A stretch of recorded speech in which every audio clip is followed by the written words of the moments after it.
बागेश्वर धाम के पीठाधीश्वर धीरेन्द्र शास्त्री ने महाकुंभ को लेकर बोलते हुए कहा कि महाकुंभ में गैर सनातनियों का क्या काम है। जो लोग सनातन को समझते ही नहीं, जिन्हें सनातन का ज्ञान ही नहीं, उनका महाकुंभ में क्या मान है। साथ ही महाकुंभ पर मुस्लिमों पर बैन लगाने वाले बयान पर वो अभी भी अड़े हुए हैं। हम किसी को मना नहीं करते, लेकिन कायदे में रहोगे तो फायदे में रहोगे, क्योंकि मूत्र कांड न करेंगे, भूख कांड न करें, सिर्फ बिजनेस नहीं करें बल्कि हिंदुओं की आस्था समझें।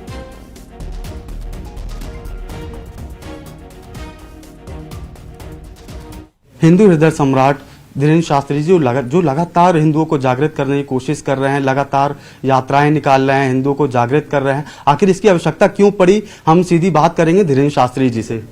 बाबू जी, ऐसी क्या आवश्यकता पड़ी कि धीरेन्द्र शास्त्री जी को सड़कों में उतर कर हिंदुओं को जगाने की आवश्यकता पड़ गई? ये आवश्यकता बहुत पहले की थी और ये लगभग हम 20 से 30 साल बाद इसको प्रारंभ कर रहे हैं।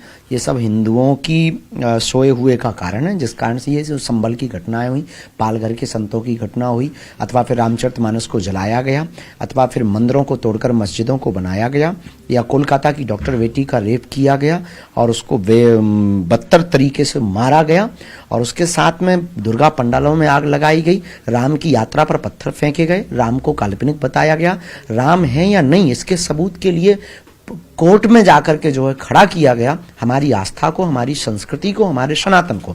इससे ये सिद्ध होता है कि हिंदू सोया हुआ था, इसकी जरूरत बहुत पहले थी, जो अब किया जा रहा है। पर अब देर आए दुरुस्त आए, ताकत के साथ हम सब जगेंगे। हमारा उद्देश्य किसी को मिटाना या भगाना नहीं, हमारा उद्देश्य सिर्फ हिंदुओं को जगाना है, अपने कल्चर को बचाना है। महाकुंभ में अभी जिस तरह से कहा जा रहा है कि मुस्लिमों का बैन किया जाए, इसे किस तरह से देखेंगे आप? देखिए, मुस्लिमों के बैन के पीछे हम कभी भी कानून या भारत का जो भारत की जो आचार संहिता है उसके खिलाफ नहीं, संविधान के खिलाफ नहीं। सबको आने का अधिकार है, लेकिन मर्यादा में, कायदे में रहोगे तो फायदे में रहोगे।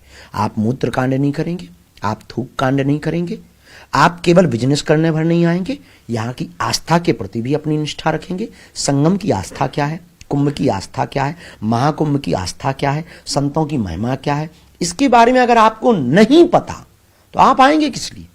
केवल बिजनेस करने? नो। तो हमने कहा कि उनका आना बैन होना चाहिए जो मूत्र कांड और थूक कांड करते हैं, अब वो कोई भी हो।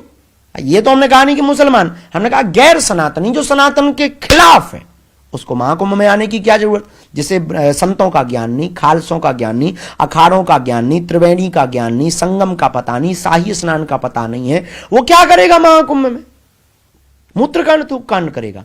तो हमने ये नहीं कहा कि मुसलमान नहीं आने चाहिए, पूरे दुनिया के लोग आना चाहिए हमारी संस्कृति को देखने के लिए। हम तो स्वागत कर रहे हैं, आओ पधारो, हमारी संस्कृति को समझो, लेकिन कायदे में। इस बार देखा